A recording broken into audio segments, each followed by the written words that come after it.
da CGU, que é muito bom, um material bom para a gente divulgar nos nossos órgãos. E a gente tem toda a questão, por exemplo, o judiciário tem as resoluções do CNJ, que são materiais também excelentes para consulta. Então é isso, a gente aproveitar o que já tem coisas muito boas, e trazer esses temas assim de forma natural para o nosso dia a dia, porque podem acontecer essas situações, elas são da convivência humana, mas a gente tem que trabalhar na prevenção, no acolhimento, e cuidado, né, do que já aconteceu para evitar, assim, uma mudança, né, gente, é uma mudança, uma sociedade machista, sexista, que vem de muito tempo. Então a gente está construindo uma nova cultura, e aos poucos a gente vai mudando e ajudando as pessoas também, tá bom? Era isso, obrigada, gente. Maravilha, muito obrigada, Clarissa, ótima apresentação e parabéns pelo trabalho desempenhado na Câmara dos Deputados. Um tema tão importante que é o enfrentamento à discriminação, ao assédio. Acredito que nossas instituições, né, aqui também na Justiça Eleitoral, a gente também tem, né, as comissões a partir das resoluções do CNJ, né, e a gente sabe que realmente é um trabalho de formiguinha, e formiguinha trabalha pra caramba. Então é muito importante esse compartilhar de experiências, ouvir, né, o que outros parceiros, outras instituições têm feito, que a gente acaba enfrentando problemas em comum nessa questão da conscientização, de também isso ser um assunto que a alta gestão, né, encabece isso e realmente tome para si essa causa, e de fortalecer as nossas instituições, eu acredito, e infelizmente não estamos isentos de ter dentro das nossas organizações questões relacionadas a práticas de abuso, de assédio, de discriminação, mas eu acho importante sempre, né, debatermos esse assunto para mudar uma cultura ainda muito presente nas nossas instituições. Então, mais uma vez, parabéns pelo trabalho, né, e que siga, né, tendo êxito nos propósitos, que o trabalho que vocês têm desempenhado possa surtir efeitos, né, e mudar estruturalmente essas condutas. Bom, vamos dar seguimento. Agora, a gente vai ouvir a experiência do GT de raça do Senado Federal, e nós vamos ouvir o Devaí Sebastião Nunes, que é analista legislativo de informática legislativa. Ele é graduado em processamento de dados, pós-graduado em gestão da tecnologia da informação e em marketing digital, atuando no Serviço de Apoio a Contratações de TI no Prodasem do Senado Federal, é membro do Comitê Permanente pela Promoção da Igualdade de Gênero e Raça do Senado Federal, atuando como coordenador do Grupo de Trabalho de Afinidade de Raça do Senado Federal desde 2014, desde 14 de fevereiro de 2022, desculpa. Com a palavra, o Devaí, que eu peço por gentileza que também faça sua audiodescrição. Muito obrigada. Boa tarde a todos, satisfação estar aqui com vocês nesse seminário. Obrigado, Samara, pela apresentação. Vocês me ouvem bem? Ok. Estão fazendo a minha auto-identificação. Como foi dito, né, meu nome é Devaí Sebastião Nunes, eu sou um homem negro, preto, tenho 56 anos, calvo, grisalho, cabelo bem baixinho, crespos. Estou sem barba atualmente, lábios grossos, estou usando uma camiseta verde escura com os dizeres em inglês equidade para todos, na cor amarela. Estou usando um fone de ouvido grande, um headphone grande, e ao fundo estou usando o painel do seminário aqui que estamos usando. Então, como falei, boa tarde, é uma satisfação, né, de estar aqui com vocês, e vou falar um pouquinho sobre a nossa experiência aqui no Senado. Então, eu vou compartilhar a minha tela, só um segundo, por favor.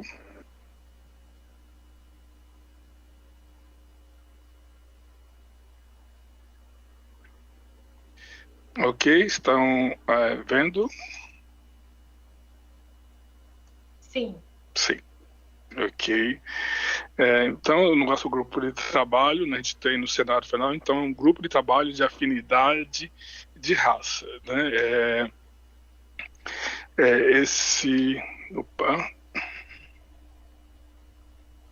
O grupo de trabalho de afinidade de raça foi instituído, né, no Senado Federal pela portaria da Diretoria Geral número 1865 de 2020, e tem como primeiro artigo, né, propor, executar e monitorar ações destinadas à promoção da igualdade de oportunidades, com foco na redução de desigualdades de cor, raça e etnia.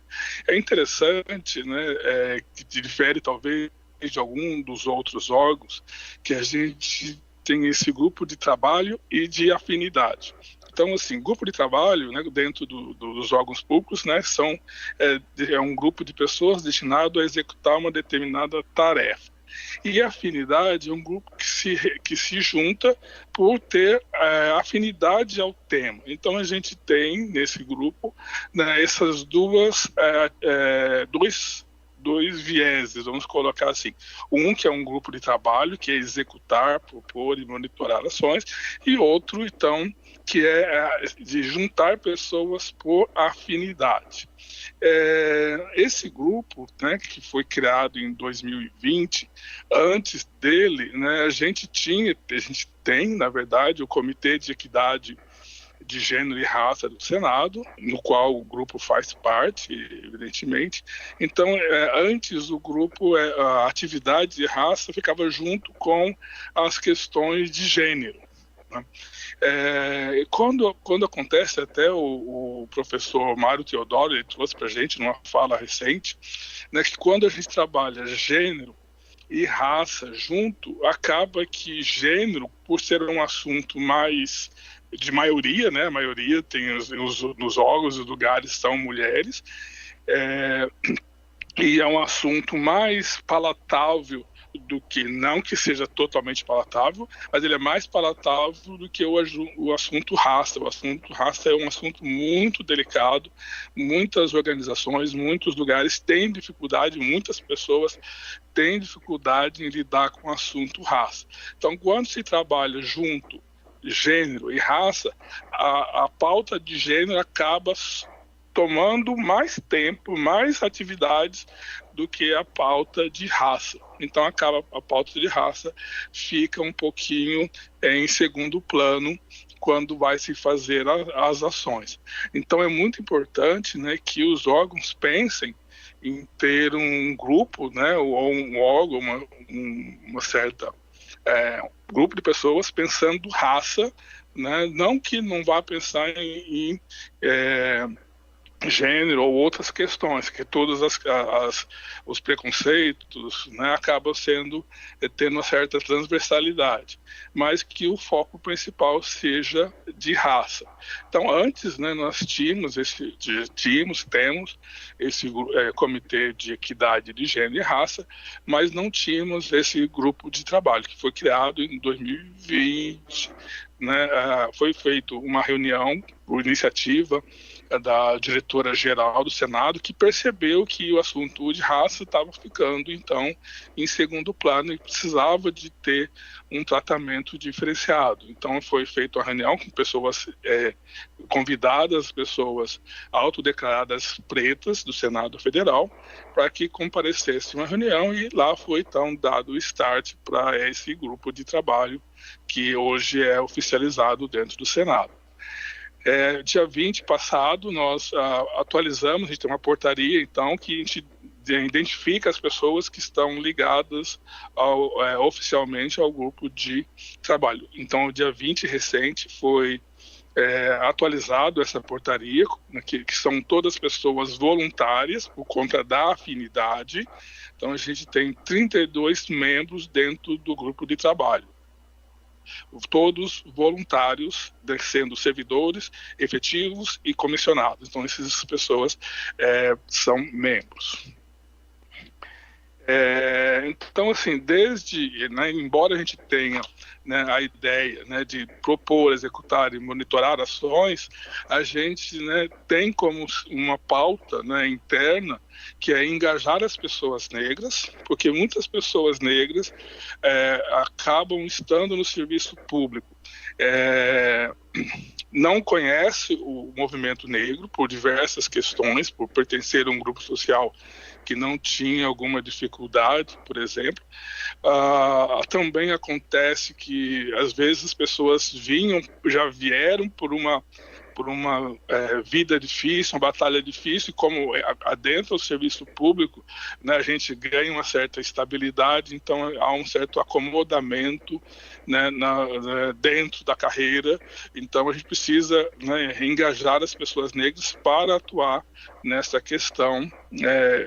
Tem até, por incrível que pareça, pessoas, principalmente pessoas pardas claras, né, que não se reconhecem como pessoas negras. Então, né, também tem uma fala para essas pessoas, para a gente, né, conversar sobre essas questões, porque embora sejam pessoas pardas claras, que não passam por situações de racismo, como os pretos retintos, né, em determinado momento as pessoas também vão passar por situações de racismo e às vezes não sabem como lidar com a situação, não sabem nem o que está acontecendo. Então a gente tem essa questão de trabalhar com as pessoas negras como um todo, embora tem muitas pessoas dentro do Senado que são pessoas engajadas.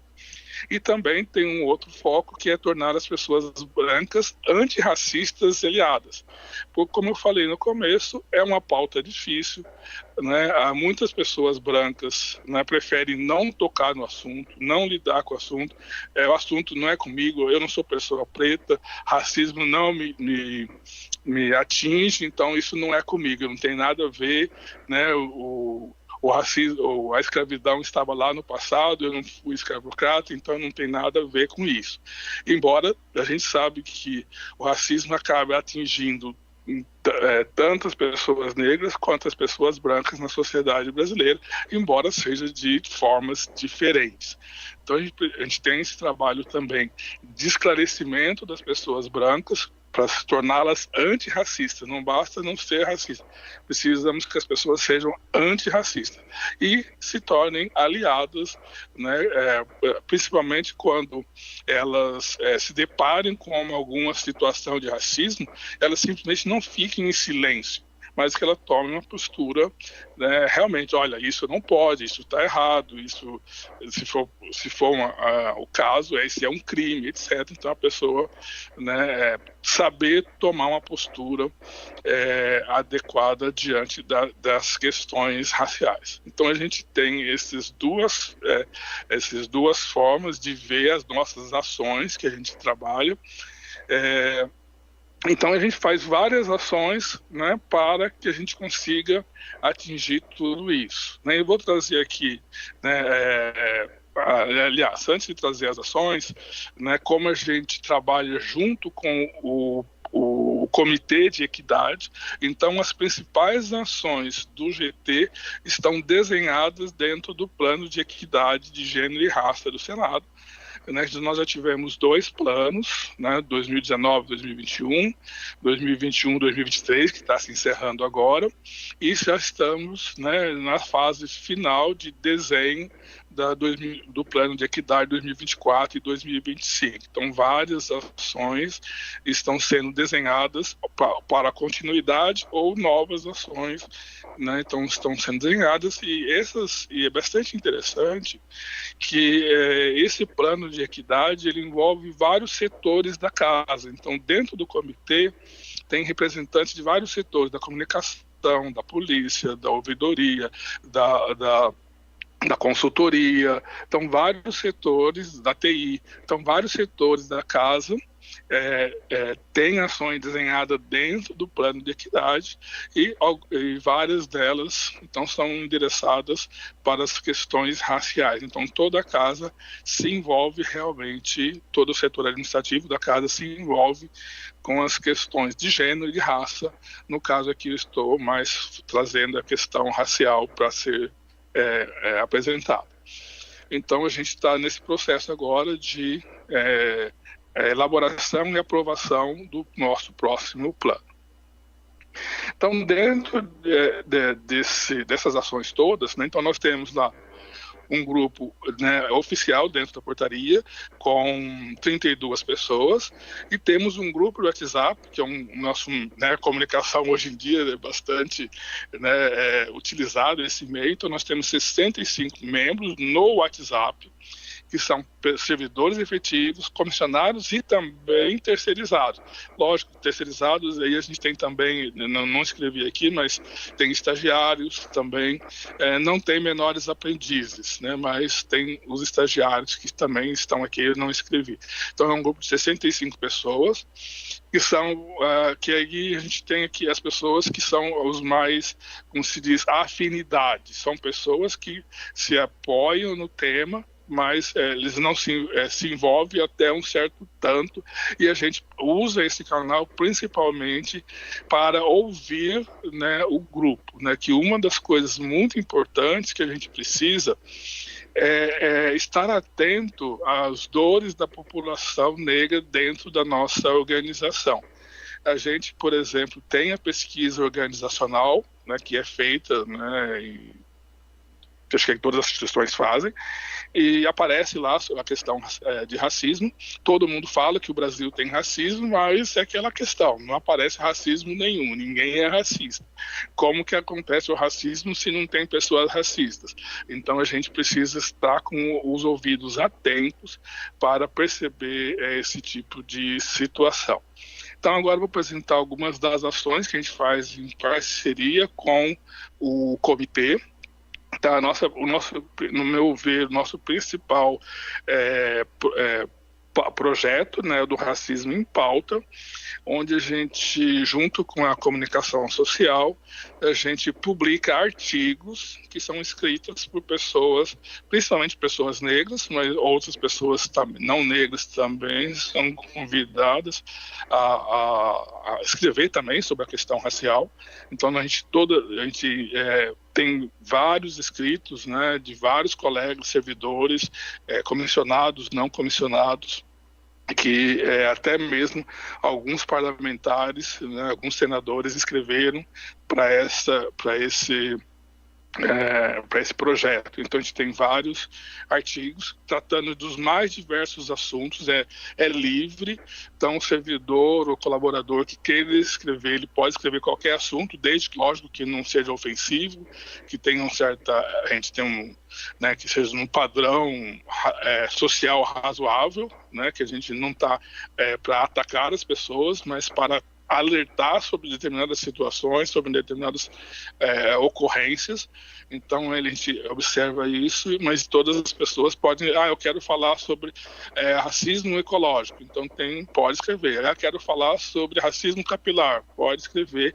A gente vai só dar uma adequada para ver se não tem nenhuma agressão e é publicado para que a casa tome conhecimento. Recentemente a gente pegou o primeiro ano de artigos e transformou num e-book, está na nossa página de divulgação. Então tem todo esse material. Então esse Racismo em Pauta, a gente tem divulgação de entrevistas, datas comemorativas, material às vezes também para as mídias sociais e artigos na nossa intranet. Então a gente tem, por exemplo, entrevistas, a gente fez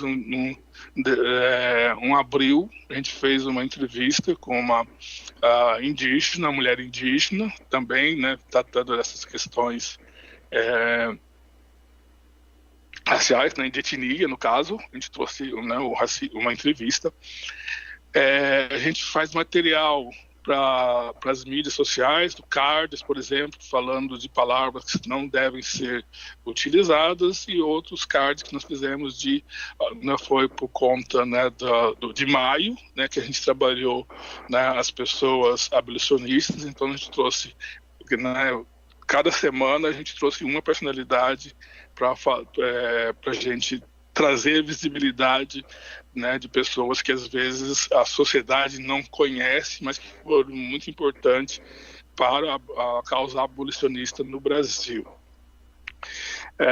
Artigos na internet, como eu falei, né, então aqui no caso, né, foi um artigo, né, de falácia sobre a Lei Áurea e a escravidão, que o que aconteceu no dia 14 de maio. Né? Então a gente fala dia 13, mas no dia 14 seguinte, no dia 14 a gente tinha uma grande população, toda a população negra estava marginalizada e descriminalizada, né, dentro do país sem perspectivas. Então, é um artigo, né, dentro da nossa intranet.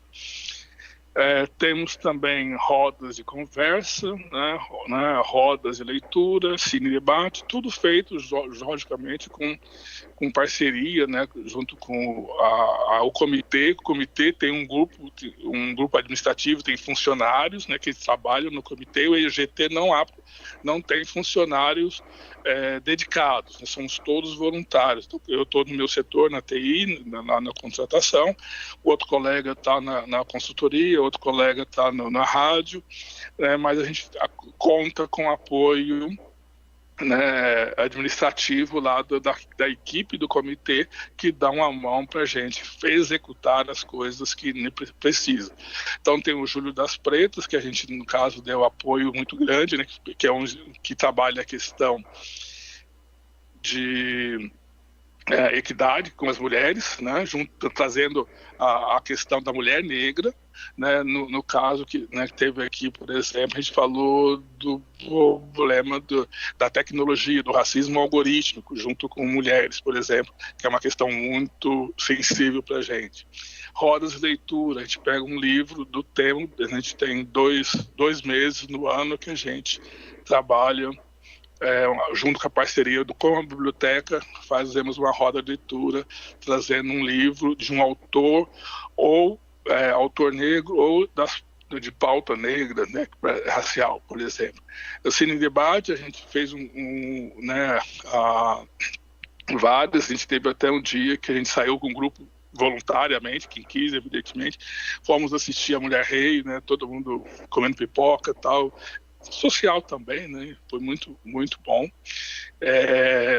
Essa aqui foi uma ação, né, a partir de uma escuta que teve, né, dentro do grupo do WhatsApp, né, a filha de uma colega nossa, né, comissionada do Senado, sofreu racismo no colégio, né? Então a menina, né, foi chamada de cor de cocô pelos coleguinhas dentro do colégio. É uma coisa assim, que foi muito dolorido, né, para a criança e para a gente também, né? Eu sempre me emociono quando lembro dessa história, né? Então a gente foi fazer uma visitação na escola, um bate-papo, né, sem maiores pretensões, mas simplesmente para dizer para a escola que a gente estava atento, né, o que estava acontecendo, e foi feito um dia de visitação especial, né, para as crianças de servidores, comissionados, terceirizados, né, membros do GT e pessoas negras, né? Então tem essas fotos dessas crianças lindas fazendo uma visita especial, né, no lugar de empoderamento. Então a criança que sofreu racismo, mais outros coleguinhas, foram dados para ela: olha, vocês são importantes, vocês podem estar aqui um dia no futuro como parlamentares, né? Então foi muito bacana essa ação, a partir de uma escuta de uma dor de uma colega servidora do Senado, que foi feito isso, né? Lógico, com todo o apoio da diretoria geral, com apoio da gráfica do Senado, da comunicação social, que fizeram os fotos. Foi uma ação bastante importante. Também fazemos alguns eventos, né? Tivemos um evento agora recentemente em parceria com a Câmara e com o TCU e com o Sindileges, né? Que foi o evento, né, de expressões de vivências negras em movimento. Foi muito interessante, né? Queremos fazer mais parcerias, mais eventos em conjunto.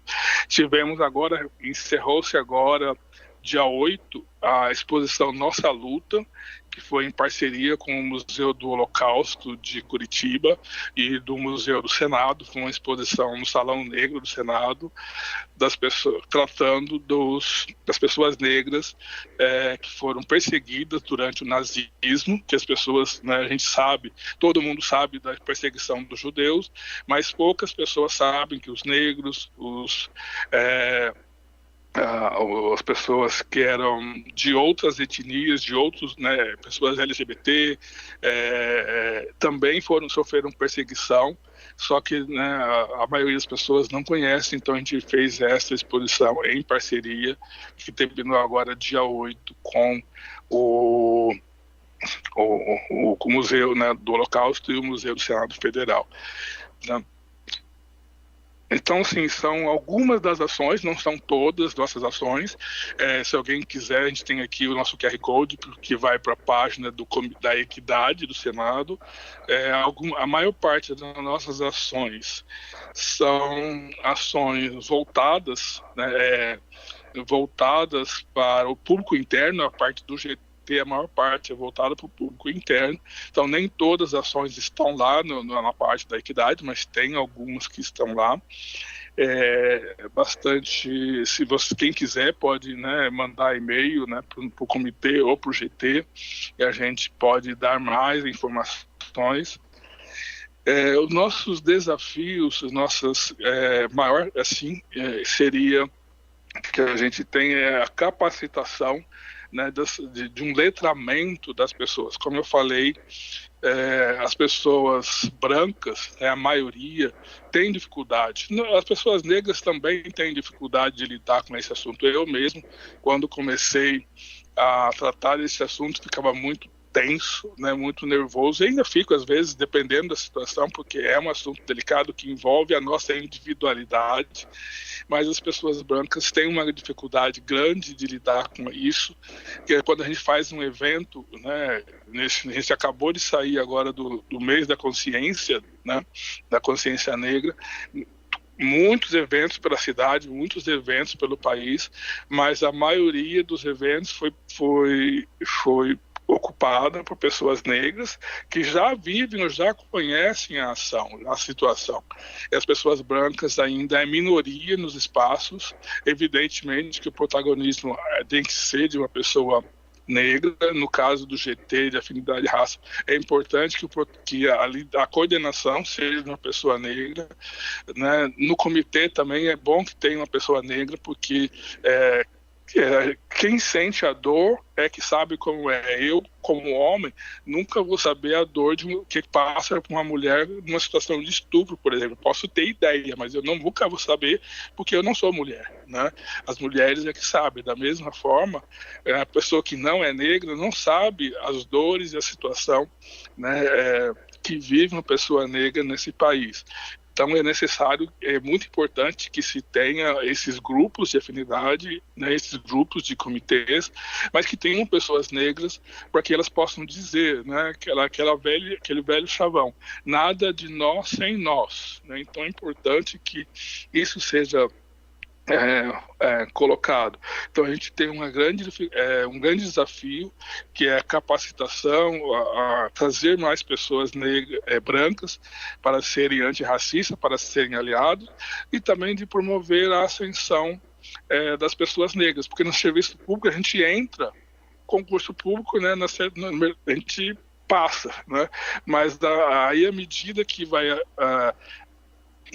para ter condições de assumir uma chefia ou uma diretoria, aí já não é mais uma questão de concurso público, tem outras questões envolvidas, e a gente vê que muitas pessoas passam anos, né, entram no serviço público e saem do serviço público sem ter uma oportunidade de ascensão. Não porque não tem capacidade, mas porque outras situações, o racismo estrutural, o racismo institucional acaba colocando barreiras para essas pessoas. Isso é um desafio que a gente ainda está pensando em como lidar com eles.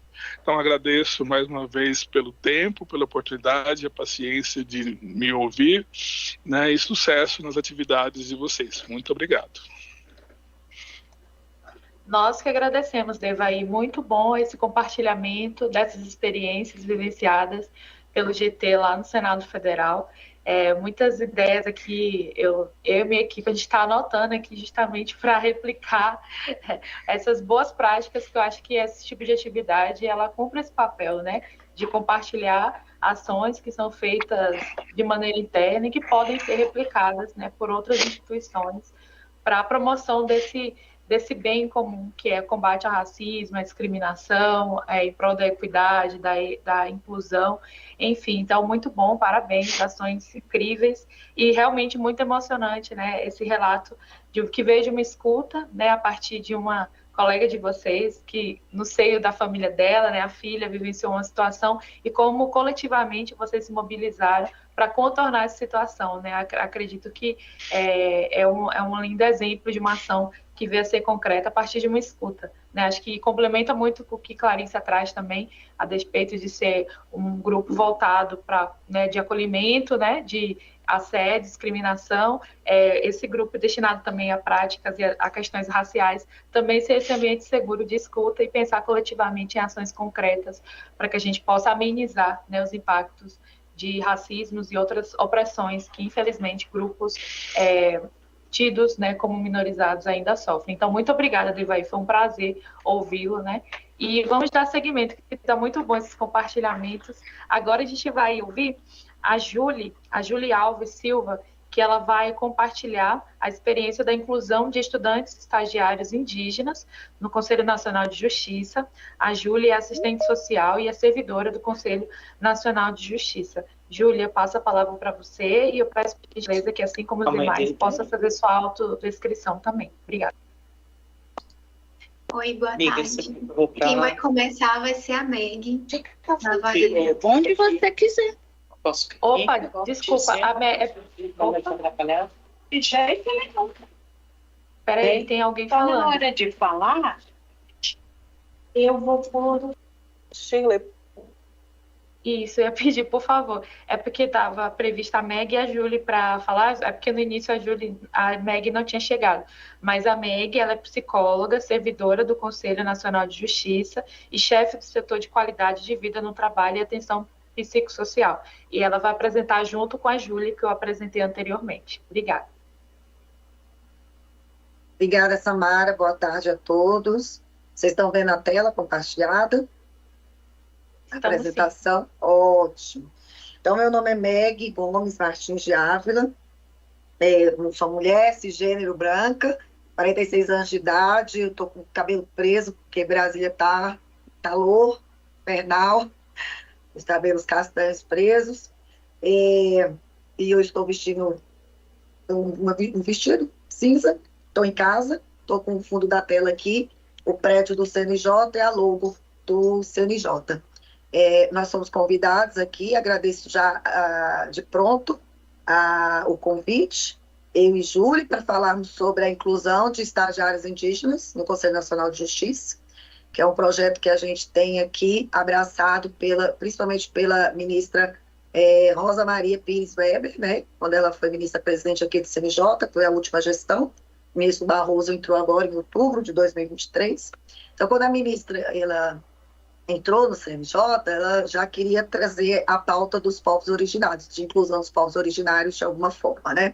Ela demandou o diretor-geral, doutor Yohanizek, que está aí em segundo lugar o nome, nosso diretor-geral, que implementasse uma ação para incluir esses estudantes. E aí, na voz da própria ministra, né, na posse dela, ela falou que, por meio da nossa Constituição Cidadã, indígenas tiveram seus direitos à diferença reconhecidos, povos indígenas têm direito de serem ouvidos sobre políticas públicas. Então, o CNJ abraçou essa causa por ser muito importante ter estudantes indígenas auxiliando na elaboração de políticas judiciárias para os povos originários, para também o povo brasileiro como um todo. Então, a demanda surgiu da ministra, passou para o diretor-geral, que aí já chamou a nossa secretária de gestão de pessoas, a Raquel, e eles foram na Maloca. A Maloca, ela é onde os estudantes indígenas se encontram para socialização, eventos culturais e debates políticos da UNB. É um ambiente bastante importante para a vida acadêmica dos povos. Lá na Maloca, a Cláudia Renault é a coordenadora da COQUEI, Coordenação da Questão Indígena, que é vinculada à Secretaria de Direitos Humanos, no Centro de Convivência Multicultural dos Povos Indígenas, lá da UNB. Então, é a Maloca. E aí foram realizadas algumas reuniões para concretizar essa parceria, com visitas ali na UNB, até que a coordenação selecionou 10 currículos de estudantes indígenas para iniciarem o programa. Então, a pré-seleção, ela passou pela COQUEI. até chegar no nosso setor, que aí eu dei destaque aqui, eu e a Júlia assistente social, sou psicóloga, nós somos aqui do CNJ, numa área que trabalha com a qualidade de vida no trabalho e atenção psicossocial. E a gestão da diversidade também fica aqui com a gente, né? A gente vai ficar cuidando de muitas ações, muitos projetos que são ligados à diversidade, equidade e inclusão. Então, nosso setor ficou responsável em fazer as entrevistas com os indígenas, e que já começou uma experiência riquíssima a partir daí, né? E depois, então, a pré-seleção dos currículos ali pela COCEI, na Maloca, depois a nossa escuta, a nossa entrevista aqui com os indígenas, para poder saber qual seria a melhor lotação, né? Quem seriam os 10 gestores que receberiam esses estudantes aqui no nosso órgão, e depois a gente encaminhou os estudantes para os gestores fazer a última entrevista e eles entrarem aqui. Então, também faz parte do processo aqui ao restante da equipe da QVT, e aqui também tem a Priscila, a Lúcia, a Daniela, que são pessoas da Seref, que cuidam, que hoje já tem setor de estágio, né? Então, é uma experiência muito compartilhada aqui dentro do nosso órgão, desde a ministra-presidente até as áreas executoras, passando pelos próprios estudantes. Então, os objetivos dessa ação foi fomentar a inclusão de estudantes e estagiários indígenas no CNJ, difundir os benefícios de uma organização com diversidade étnico-racial, estimular uma cultura organizacional com respeito com a linguagem inclusiva, promover a valorização da diversidade para estimular um ambiente de trabalho mais inclusivo e respeitoso, e a nossa instrução normativa 41/2018, que fala sobre a implementação do programa de qualidade de vida no trabalho do nosso órgão, tem alguns fatores estruturantes, e aí esse projeto também ele permitiu trabalhar esses fatores, como a organização do trabalho mais humanizado, as relações socioprofissionais mais saudáveis, o desenvolvimento do bem-estar individual, por conseguinte, organizacional. Nós fizemos não só ficou no plano dos estudantes e área de gestão de pessoas, diretor-geral, mas nós levamos os estudantes para ter um espaço de fala para que todas as pessoas do órgão conhecessem como que é a questão do estudante no mercado de trabalho, né? Então, inclusive, fizemos um evento em maio desse ano e não em abril. Fizemos mais em alusão ao mês do trabalhador. Então, como é esse trabalhador indígena? Quais são as dificuldades? O que eles tiveram que superar? Esses estudantes indígenas dentro do ambiente acadêmico, dentro do ambiente da instituição. E foi um evento riquíssimo, maravilhoso. Júlio pode compartilhar também os sentimentos, né, Júlia, que a gente teve das pessoas no órgão, de poder conhecer. As pessoas ficaram gratas de serem oportunizadas, de poder entrar em contato com essa cultura e poder conhecer mais os colegas estudantes indígenas do órgão. Então, começou o projeto em agosto do ano passado, 2022, ele perdura até hoje, temos os 10 estudantes, as 10 vagas, né? Inclusive, a gente já teve uma estudante que saiu, já está entrando outra, porque ela já falou que adquiriu experiências, foi muito bom, e saiu, já está dando oportunidade para outra pessoa, então tem um ciclo interessante, sim, não são poucos os alunos que têm interesse de trabalhar e trabalhar no órgão como um órgão de cúpula do Poder Judiciário, né? Então, diretamente afetados são todas as unidades do CNJ, que se prontificaram a receber esses 10 estudantes, e os estudantes selecionados lá pela Maloca. E, indiretamente, a gente acredita que todo o público do CNJ ele acaba sendo também um público-alvo dessa ação. E aí tem um potencial transformador nessa ação, tem, né? Causa um impacto significativo, não só na realidade do órgão, deu mais visibilidade, capacidade de transformar a realidade, aumenta a visibilidade do CNJ, a gente já está recebendo bastante pessoas interessadas em também poder aproveitar esse programa, né? Estão visitando lá a Cláudia, lá na Maloca, para poder trazer o programa, levar também o programa para o órgão delas, né?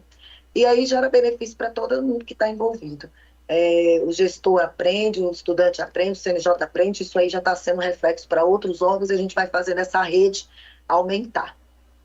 Em que medida os conceitos, os métodos e as técnicas podem ser replicados dentro e fora do contexto, então é possível a replicação por várias unidades no CNJ. Temos visto pedidos de pessoas, mais outros gestores, querendo também colocar estudantes indígenas nas suas equipes, e aí está podendo ser replicada uma ação muito simples, muito tranquila, né? Porque você já tem um programa de estágio dentro do órgão, a maioria das pessoas já tem um programa de estágio. Seria realmente a questão de justiça social para a gente poder fazer a reserva aí de vagas para você trazer os estudantes. E com a parceria da COQUEI é muito tranquilo, e com a abertura que a gente está vendo dos gestores da organização, patrocínio alto da alta administração, então é possível, sim, conseguir fazer isso. Júlia, dá para a colega Júlia continuar. Olá, pessoal, boa tarde. Meu nome é Júlia, eu vou fazer minha autodescrição. Eu sou mulher, parda, eu uso de pele clara, eu uso meu cabelo preso, estou usando um óculos com a lente, com as hastes escuras, uso um brinco dourado, uma camisa, uma blusa marrom, e meu fundo está desfocado, mas aparece o fundo da minha cadeira, que é preto. Dando continuidade aqui no que a Meg, né, veio trazendo sobre esse programa que nós temos dentro do CNJ, vou falar um pouco das características desse projeto, né, de uma maneira geral, o que ele pode trazer, o que ele trouxe, as principais características dele. Uma das principais, falando ele trouxe uma diversidade cultural, né? Pois a partir disso, a partir desse projeto, da chegada desses estudantes dentro do CNJ, a gente, todas as pessoas, todos os servidores passaram a ter outra etnia, né, que é diferente do público do CNJ, com experiências culturais, e promover uma sensibilização, né, para as questões indígenas e para a valorização da diversidade. Também, como característica, nós temos um empoderamento da comunidade indígena, que a gente pode promover o fortalecimento dessas comunidades, oferecendo oportunidade de desenvolvimento profissional, capacitação e acesso ao órgão governamental de importância crucial. Então, eles podem sair dos seus locais onde eles moram e vir para Brasília, que a maioria não são de Brasília. Eu acho que todos que nós temos no CNJ não são de Brasília.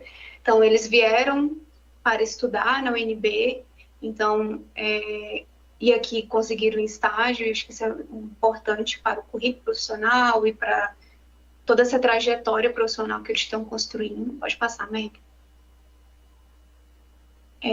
Sensibilização institucional, então isso tem uma repercussão muito grande, né, dentro do órgão, pois incentive que as pessoas, que os trabalhadores, servidores, demais estagiários, magistrados e conselheiros possam pensar, né, o seu papel diante da sociedade e incluir, né, a população indígena e se tornar pessoas mais tolerância, né? Temos também as dificuldades que nós encontramos que foram superadas. Então, nós, tanto os estagiários e estagiárias indígenas, quanto os gestores, enfrentaram os desafios, né, de adaptação, de lidar com a cultura do outro, né? E a gente tem trabalhado isso dentro do CNJ para que isso se torne fique mais unânime entre eles e que isso não seja um problema na convivência. Então, assim, a disposição para aprender e se adaptar às necessidades individuais de cada um é fundamental, né, para a continuidade desse programa. Pode passar, Meg. E aí, trazendo as características gerais, dos pontos de vista dos estagiários, né? Muitos relataram sobre adaptação às rotinas de trabalho. Eles falaram que tiveram dificuldades iniciais de se adaptar às rotinas de trabalho, pois são muito rápidas e intensas, né? O CNJ tem uma característica de ter muito trabalho, nós temos poucos servidores, e a necessidade de ser rápido as demandas, e eles estavam acostumados com outro tempo, com outra necessidade, então isso foi difícil para a adaptação deles, todos relataram sobre essa dificuldade. falaram sobre a falta de representatividade, né? Porque como não tem outras pessoas, outros servidores, ou terceirizados, ou até mesmo juiz, acho que só tem um juiz que é indígena, que se identifica como indígena. Então, eles falaram dessa dificuldade, ainda que temos 10 estagiários, só que eles estão cada um em um setor. Então, ali no setor que eles estão, não tem mais ninguém. Então, eles têm que fazer esse trabalho ali, são apenas eles, com a cultura deles e com todas as complexidades de ter que viver e se organizar nessa sociedade nossa, né? Falaram sobre o sentimento de não pertencimento. Alguns estagiários sentiram dificuldade, sentir plenamente integrados às equipes, e a falta de compreensão dos gestores ou dos colegas das culturas deles, né, e de tudo que eles trouxeram. Pode passar. Falando do ponto de vista dos gestores, né? Os gestores, eles falaram sobre a dificuldade de atribuição de atividades, né? De falar do desafio que foi atribuir atividades que fossem significativas e relevantes para garantir o desenvolvimento profissional. Então, em um momento, eles não sabiam se poderiam passar uma ou outra atividade, mas isso a gente foi tentando conversar com todos e falar que as atividades poderiam ser passadas aqui, isso num momento certo poderia sentar e depois alinhar, né, se aquela era a atividade ideal para os estagiários ou não, e isso poderia ser ouvido por parte deles. O desafio da compreensão do contexto social e cultural. Então, os gestores relataram que foi difícil entender o contexto em que eles viviam, a cultura, né? E como que eles poderiam se adaptar ou dar suporte para que eles se sentissem adaptados ali dentro da realidade do CNJ. Falta de tempo para aproximação. Então, assim, o CNJ tem uma sobrecarga de trabalho muito grande, que foi apresentado isso na nossa pesquisa de qualidade de vida no trabalho, em virtude do pouco número de servidores e muitos projetos, muitas coisas que começaram. Os gestores não conseguiram se aproximar ou não tiveram tempo, né, suficiente para se aproximar desses estagiários e conhecer de fato a realidade deles. Então, isso também foi um ponto trazido, né, pelos gestores e uma das dificuldades desse projeto. E aí, por último, nós temos o potencial de replicação de práticas outros órgãos. Então, como a Meg bem falou, esse projeto, apesar de ter muitos desafios, né, ele é vitrine, né, para muitos órgãos já nos procuraram para saber como que foi essa implementação e como foi o passo a passo e toda a questão mais operacional para implementar nos órgãos, né. Então, eu acho que ele pode ser ele tem uma capacidade imensa de fomentar, né, a inclusão dos estágios das populações originárias nesse contexto, nessa realidade nossa, que é deles também, que é de todos nós. Pode passar, amiga. E esse aqui é uma foto de um evento que nós fizemos, que a Meg citou mais anteriormente, que foi as vivências dos estagiários indígenas no CNJ.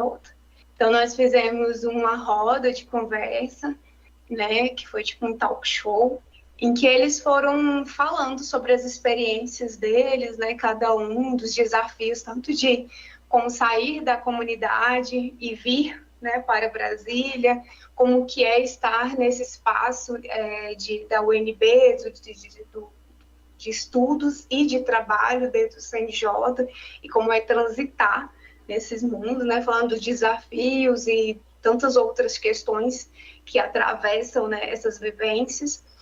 E, assim, foi riquíssimo, né, essa experiência. Além disso, as pessoas, né, que deram feedback para a gente de como que foi bom saber, né, da história deles, das lutas e de todas as questões em que eles estavam vivenciando. Acho que isso abriu uma porta dentro do CNJ para maior sensibilização, né, dos servidores, de todos os trabalhadores que estavam ali. Claro que esse evento e esse programa ele teve uma participação e o apoio, né, da autogestão. Nesse dia tinha uma desembargadora, acho que ela não está na foto, mas tinha desembargadora, que é a juíza auxiliar, o doutor Johannes, que é o diretor-geral, enfim, então foi isso. Pode passar, Mike. E é isso, terminamos aqui de apresentar o nosso programa. Muito obrigada, gente. Muito obrigada, Meg, muito obrigada, Julie.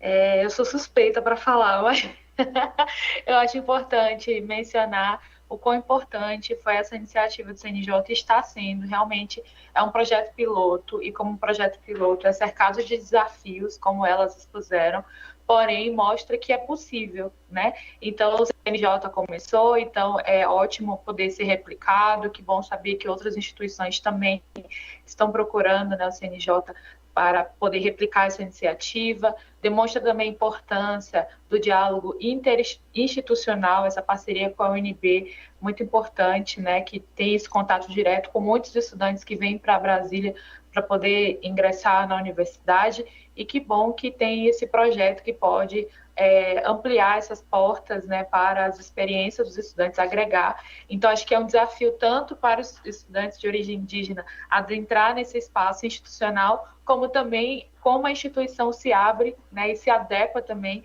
a essas novas realidades. Então, é algo muito assim, incrível, né? A gente que está de fora ouve muitos relatos positivos, mas que bom que, né, isso tenha sido feito e possa ser replicado, e que surta efeitos institucionais, mas sobretudo para a vida desses estudantes indígenas e de outros que possam vir fazer parte do programa. Então, parabéns pela iniciativa.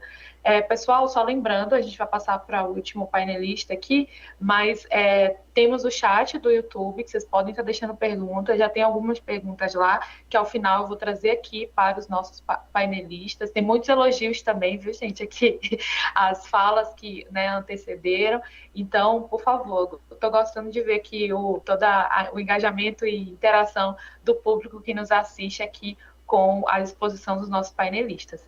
Bom, e para dar continuidade, a gente vai ouvir agora sobre a diversidade e inclusão no Tribunal Regional do Trabalho da 13ª Região, e para isso a gente convida o desembargador Tiago de Oliveira Andrade. Ele foi aprovado para o cargo de procurador do Ministério Público do Trabalho em 2010, nomeado para exercer a função em Barreiras, na Bahia, onde coordenava a procuradoria.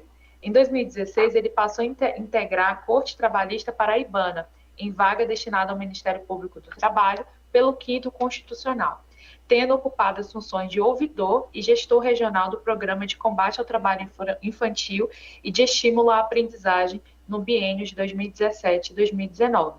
Ele é diretor da Escola Judicial do biênio 2019 a 2020 e vice-presidente e corregedor no biênio 2021-2022. Durante o biênio de 2023 e 2024, exerce o cargo de presidente do Tribunal Regional do Trabalho da 13ª Região da Paraíba. Com a palavra, o desembargador Tiago de Oliveira, e peço por gentileza que também faça sua autodescrição. Muito obrigada.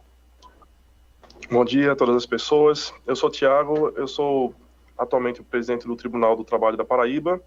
Eu sou homem branco, estou usando um terno azul com um bottom das ODS da ONU, uma gravata azul com bolinhas rosas e uma camisa branca, clara. Tenho cabelos curtos, grisalhos, olhos castanhos. Estou bem feliz em participar desse evento. Eu gostaria de compartilhar a apresentação, por favor. Deixa eu ver aqui se eu consigo. Compartilhamento, Breno, me ajuda aqui. Seleciona a janela. Uhum. Energy Drink. Aqui. Já consegui? Pronto. Ok. Essa apresentação eu vou começar contando um pouco essa trajetória de quase um ano. Eu tomei posse dia 9 de janeiro. E eu começo com essa imagem. Essa imagem não é uma imagem aleatória, Essa imagem é de um artista local nosso, paraibano, Chico, e está pintada na parede do nosso fórum, na frente do auditório. Então, todas as pessoas que chegam para assistir alguma palestra no tribunal se deparam com essa imagem. Nessa imagem temos uma justiça negra, altiva, olhando as mudanças que ocorrem na justiça e na presença do tribunal. Então, temos aqui a Margarida Alves, que foi uma sindicalista paraibana, que até fomentou agora o movimento das Margaridas. Houve em Brasília uma grande manifestação com a presença da primeira-dama, inclusive, esse ano. E aí vemos a evolução da diversidade no tribunal. E o que eu quero como futuro para o tribunal é ver essa parte final aqui, com pessoas negras, indígenas, pessoas trans representadas nesse painel. E termina o painel com a nossa ativista escravocrata, que foi agora premiada na ONU, Dona Pureza. Bem, a minha gestão, os meus contatos, eu vou tentar ser breve, tem muita coisa para contar, um ano, mas tem muito assunto para falar para vocês. A minha gestão começou como um lema de aproximar o tribunal da sociedade. O slogan é Tribunal de Portas Abertas, Inclusão e Diversidade. Eu tentei aproximar realmente desde o pequeno trabalhador, o empresário, as universidades e também trabalhar em rede, que é o que eu estou fazendo aqui hoje, e fico orgulhoso de ter sido o primeiro tribunal trabalhista a aderir à Rede Equidade. Nós fomos o primeiro tribunal trabalhista também a assinar o Pacto Global da ONU com o movimento Elas Lideram 2030, nos comprometendo à inclusão de gênero nos cargos de gestão até 2030. Nós assinamos a Rede Rancave, que é uma rede estadual contra a violência doméstica.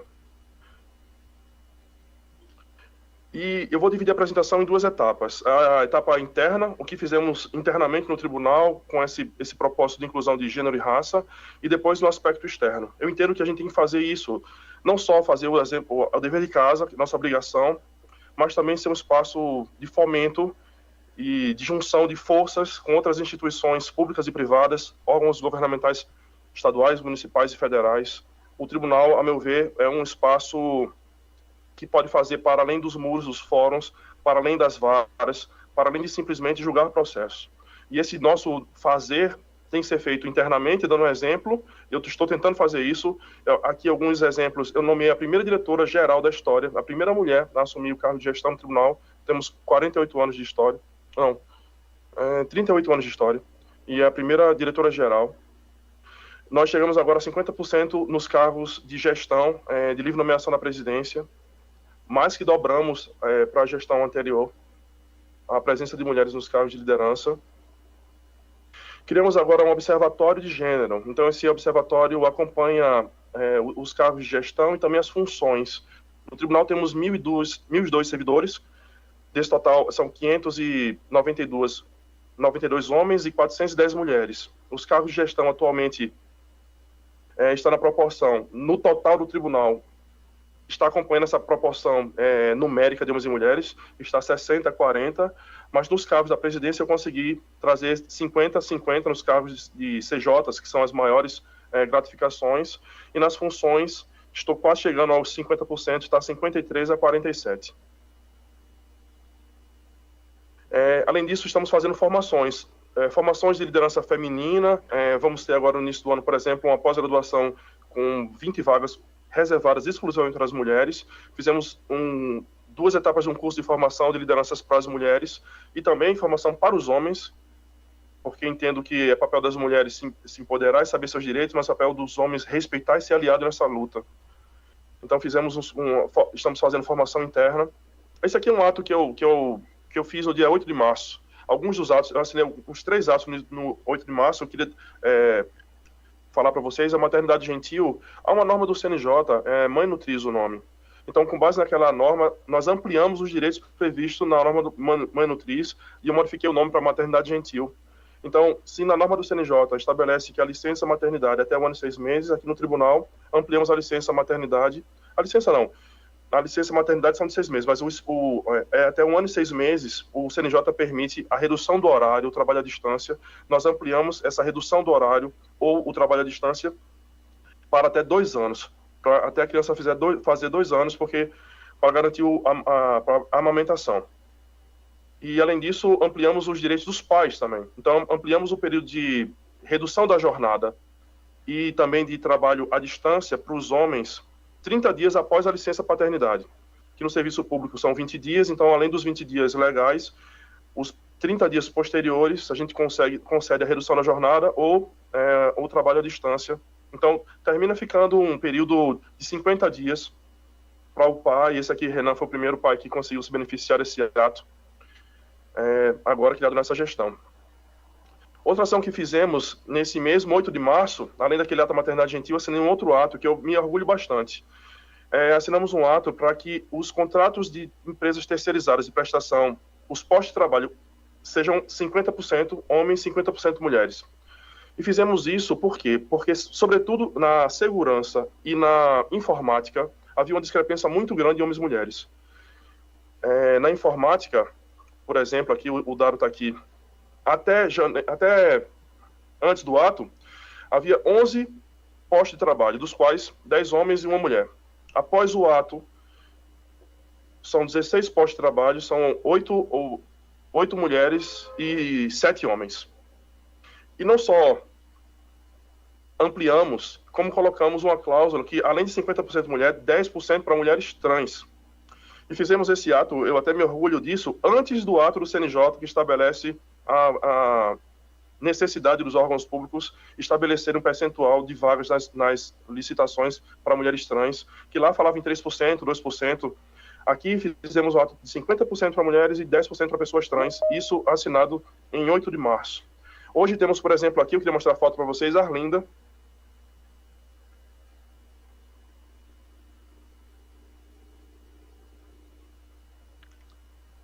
Desculpe, eu me emociono um pouco. Eu sou chorão aqui, para quem não me conhece, vocês agora estão no Brasil inteiro, vão me conhecer. Tentar me controlar aqui para continuar. Arlinda, por exemplo, aqui é a nossa primeira mulher trans contratada pelo tribunal para trabalhar na informática. Diziam que era impossível fazer. Impossível colocar mulheres na informática. A princípio me falaram, como é que vai achar 50% de mulheres na informática? Eu falei, isso aí eu consigo fácil. Mas, doutor, é impossível conseguir uma mulher trans na informática. Bem, o impossível está aí com nome e sobrenome. A Arlinda está trabalhando conosco e prestando um serviço de excelência no tribunal. Vou mudar o assunto para ver se eu consigo terminar isso. Além disso, criamos um observatório de raça internamente. Aqui no tribunal há um problema sério de ingresso e a gente precisa mudar isso no serviço público como um todo. Eu vou apresentar para vocês. Os dados ficaram depois. Temos pouquíssimos negros desse total de 1.000 pessoas, apenas 2,8% de pessoas negras concursadas no tribunal. Então, para eu conseguir nomear pessoas negras como gestores foi uma luta quase assim, diária. Eu tive que olhar nos corredores, porque a gente não tinha um cadastro interno para saber quem são essas pessoas negras, a sua qualificação, os seus objetivos. Isso a gente está tentando organizar agora esse ano, formar um banco de talentos. E nesse banco de talentos, ter essas características de gênero, de raça e de formação profissional.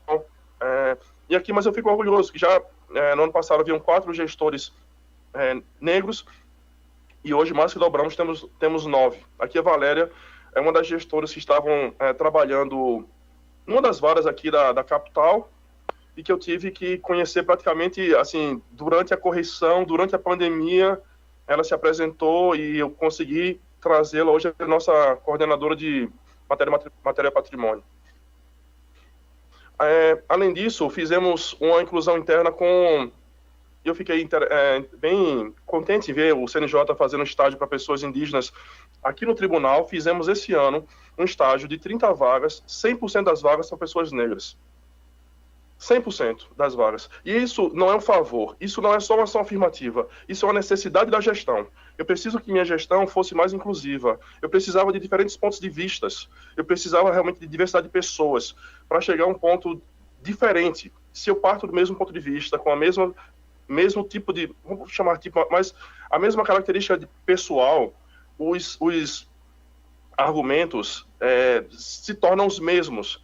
Então, eu preciso de mulheres na gestão, eu preciso de pessoas pretas na gestão. E, além disso, o estágio foi voltado para pessoas pretas, 100% pretas, negras, no caso, e focado em pessoas em situação de vulnerabilidade social. Então, aqui, 100% das vagas, e aqui eu registrei, mensalmente, temos mais de R$32 mil nas mãos de pessoas negras agora com essa ação. Para além disso, fizemos um programa de aprendizagem. Esse programa de aprendizagem, estou vendo que meu tempo está correndo, vou tentar acelerar, desculpe, mas tem muita coisa para contar. Esse programa de aprendizagem também foi voltado para pessoas diversas. Foram 37 aprendizes. Eu tenho aqui no tribunal, hoje, pessoas indígenas, pessoas com deficiência, pessoas trans, pessoas quilombolas. Aqui está aqui o perfil. 16 quilombolas, 6 pessoas trans, 4 pessoas com deficiência, 4 venezuelanas, 2 jovens negros de periferia, 3 jovens em situação de acolhimento, 2 indígenas. Um indígena, aqui temos indígenas potiguaras e tabajaras, então é um indígena potiguara e um tabajara aqui no tribunal, desde o segundo semestre, trabalhando com alegria. E essa questão que o CNJ falou, inclusive, sobre adaptação, a gente pensou tudo isso. Houve formação e letramento para recebê-los aqui. A assistente social e a equipe que eu vou apresentar para vocês, da ASPROS, que é a Assessoria de Projetos Sociais e Promoção de Direitos Humanos. É uma inovação de gestão. Nós criamos um grupo de pessoas voltada para essa inclusão. Eu não tenho mais só comitês de raça, comitê de gênero, não. Eu tenho uma assessoria direta ligada à presidência, com o único foco de promoção dos direitos humanos e desenvolver projetos sociais. Aqui está a equipe, a mais diversa possível. Aliás, os homens são minoria nessa equipe. Mulheres de todas as cores. E a ASPRO está conseguindo me dar ferramentas, e eu trouxe pessoas de fora da universidade. Uma antropóloga é uma mulher negra antropóloga, que é a nossa gestora atual. E então essa diversidade de pessoas e mulheres e formações está conseguindo realizar vários projetos. Eu vou tentar mostrar agora esse resto de tempo que eu tenho. Eu criei o CIJUS. A gestão, nós criamos o CIJUS, Centro Integrado de Justiça Social. Que é o quê? Eu vou tentar explicar aqui brevemente. Eu tinha um prédio, aqui o prédio do CIJUS está mostrando para vocês. Esse prédio estava ao lado do shopping, aqui no centro da cidade, uma área muito bem movimentada. Esse prédio era o prédio do arquivo, com mais de 400 mil processos. Eu retirei esses arquivos, coloquei em outro local e transformei esse prédio num espaço de acolhimento de pessoas, de atendimento. Embaixo tem vários atendimentos em parceria com diversos órgãos, Defensoria Pública, Ministério do Trabalho, Defensoria Pública, Ministério Público do Trabalho, Senai, Senac, Sebrae, o Tribunal de Justiça vai entrar, e outros órgãos. A Secretaria da Mulher e da Diversidade está lá, a Secretaria de Desenvolvimento Humano está lá, o Cine Municipal está lá. Então, embaixo ficou esses vários órgãos e nós estamos lá, o Justiça do Trabalho está lá. E em cima, na parte de cima, nós criamos o Laboratório de Inovação Social, que é um espaço para formações, cursos. Então tem sala de informática, sala tradicional, e nesse espaço, no CIJUS, estamos conseguindo desenvolver alguns projetos. Essas imagens que estão mostrando para vocês é um projeto que começou agora de novembro para cá. É o projeto Ruas que Falam, com pessoas em situação de rua, que é o início da gestão, que eu falei no início. Eu falei que era aproximar o tribunal das pessoas. Eu estou aproximando, estou trazendo para trabalhar conosco, e estou tentando me juntar com outros órgãos para a gente tentar, de alguma forma, modificar a realidade aqui da Paraíba. Bem, esse programa aqui eu tenho que falar também, que é um programa de empregabilidade na diversidade. Nós aqui no tribunal fizemos uma turma, a primeira turma desse programa, com pessoas, homens e mulheres trans, ficaram 2 meses conosco, diversas parcerias, no governo municipal, estadual, Sebrae, IFPB, passaram 2 meses conosco fazendo curso de hotelaria com o certificado do IFPB, cursos do Sebrae, certificado do Sebrae, cursos nossos de direitos humanos, direitos trabalhistas, dignidade e etc. E um curso de formação de cozinha e gastronomia e comim. Passaram 2 meses conosco, com transporte garantido, com almoço e com a bolsa permanência de R$400 para cada um. Essa aqui é a imagem da formação da turma. Foi a primeira turma. No ano que vem faremos mais. Aqui tem um vídeo com o depoimento das pessoas trans durante o curso e os dados que eu já passei para vocês. Aqui foram, nesse programa de empregabilidade da universidade, foram 25% dos participantes não desejaram seguir na área, porque eles tinham outro perfil, queriam ser empreendedores ou empreendedoras, alguns eram artistas. 65% dos participantes foram encaminhados ao mercado de trabalho, 95% dos participantes concluíram o curso e 40% foram contratados. Alguns deles estão trabalhando conosco, foram contratados por nós mesmos como estagiários e aprendizes. Nós fizemos esse programa. Aliás, a Arlinda, que foi nossa primeira mulher trans na informática, ela foi contratada a partir desse programa, porque a empresa estava com dificuldade em achar essa pessoa trans para trabalhar na informática, e nós já tínhamos em casa. Como assim não acha? A gente tem a Arlinda, a gente conheceu durante o programa e conseguimos, a partir desse programa de empregabilidade, hoje ela presta serviços ao tribunal, contratada pela empresa de terceirização. Esse programa também um outro programa nosso. Vocês estão vendo, a gente fez muita coisa, não completou nem um ano, a gente está fazendo muita coisa, graças a Deus, com vários resultados bonitos de ver. Esse programa aqui é um programa Emprega Margaridas, 4 turmas. 177 mulheres em situação de vulnerabilidade social. E a gente encaminha para aprendizagem. O foco foi voltado para aprendizagem. Então fizemos várias turmas. Até fico feliz de mostrar aqui. A última edição foi 2 semanas atrás, ou semana passada, 2 semanas atrás, foram com 25 mulheres indígenas, Tabajara e Potiguara, no Sijus, que é aquele espaço que eu falei que a gente estava fazendo formações. A formação delas foi toda no Sijus. Então tinha formação em direitos humanos, informática, vários cursos, com várias parcerias, diversas instituições. O Emprega Margaridas, eu fiquei feliz, a gente acabou de receber um prêmio nacional de inovação judicial, o primeiro lugar da categoria de inovação social, agora, semanas atrás, no Expojude. Continuando a outra ação que fizemos, também em março, iniciamos esse programa contra o assédio nos jogos de futebol, com os clubes de futebol da Paraíba. É uma formação com a categoria de base, e levamos a faixa, e após a formação, a divulgação na imprensa e entrevistas, falando, eles jogam por elas. É um projeto que esse ano vamos continuar. Outro projeto também inclusivo, bonito, importante, é o Quilombo Vanasa. Foram 2 meses de aula também com um grupo de estudantes. A princípio eram quilombolas, depois a gente ampliou, estudantes venezuelanos vieram. Nós fizemos esse curso com essa diversidade de aprendizes que tínhamos no tribunal. E nós fizemos esse curso e esses meninos se inscreveram num hackathon, que é uma competição de inovação da NASA. Essa competição ocorre no mundo todo, aqui no Brasil, em diversas cidades. João Pessoa sediou esse ano. No início do ano, eu tinha feito um hackathon feminino, fomentando a inclusão de mulheres nesse espaço dos STEM, né? Ciência, tecnologia e matemática. E me doeu muito olhar que só tinha mulheres brancas naquela sala. Então, nesse segundo hackathon, nós, a equipe, colocamos voltados para mulheres quilombolas, homens quilombolas, indígenas. Então, temos aqui o nosso campeão. Eu vou dizer para vocês, esse projeto foi muito legal de fazer, inclusive ganhou também um prêmio nacional. E a nossa equipe aqui, nossa equipe ficou em 2º lugar na competição da NASA, aqui no local. Competindo com o pessoal da IEF,